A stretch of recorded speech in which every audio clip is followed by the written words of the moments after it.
John Calvin on Psalm 46. God is our refuge and strength, a very present help in trouble. Therefore will not we fear, though the earth be removed, and though the mountains be carried into the midst of the sea, though the waters thereof roar and be troubled, though the mountains shake with the swelling thereof. Selah.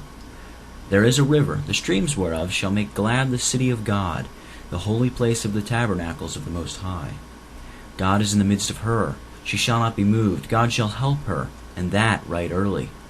The heathen raged, the kingdoms were moved. He uttered his voice, the earth melted. The Lord of hosts is with us. The God of Jacob is our refuge. Selah. Come, behold the works of the Lord, what desolations he hath made in the earth. He maketh wars to cease unto the end of the earth. He breaketh the bow, and cutteth the spear in sunder. He burneth the chariot in the fire. Be still, and know that I am God. I will be exalted among the heathen. I will be exalted in the earth. The Lord of hosts is with us. The God of Jacob is our refuge. Selah. The Lord Almighty is with us. The God of Jacob is our fortress. That our faith may rest truly and firmly in God, we must take into consideration at the same time these two parts of his character: his immeasurable power, by which he is able to subdue the whole world under him, and his fatherly love, which he has manifested in his word. When these two things are joined together, there is nothing that can hinder our faith from defying all the enemies which may rise up against us, nor must we doubt that God will succor us, since he has promised to do it, and as to power, he is sufficiently able to fulfill his promise, for he is the God of armies. Come and see the works of the Lord, the desolations he has brought on the earth. The manifestations which God has given of his favor towards us in preserving us ought to be kept continually before our eyes as a means of establishing in our hearts a persuasion of the stability of his promises.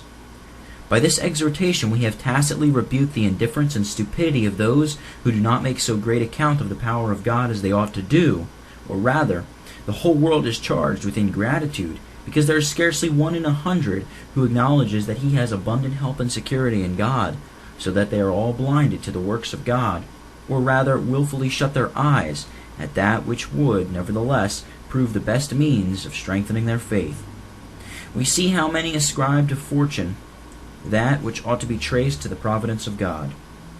Others imagine that they obtain by their own industry whatever God has bestowed upon them, or ascribe to secondary causes what proceeds from him alone, while others are utterly lost to all sense.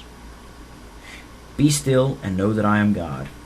We have in the 4th Psalm, at the 4th verse, a sentiment somewhat similar. Quote, "Stand in awe and sin not. Commune with your own heart upon your bed and be still." Unquote. In short, the psalmist exhorts the world to subdue and restrain their turbulent affections and to yield to the God of Israel the glory which he deserves. And he warns them that if they proceed to act like madmen, his power is not enclosed within the narrow limits of Judea, and that it will be no difficult matter for him to stretch forth his arm afar to the Gentiles and heathen nations, that he may glorify himself in every land.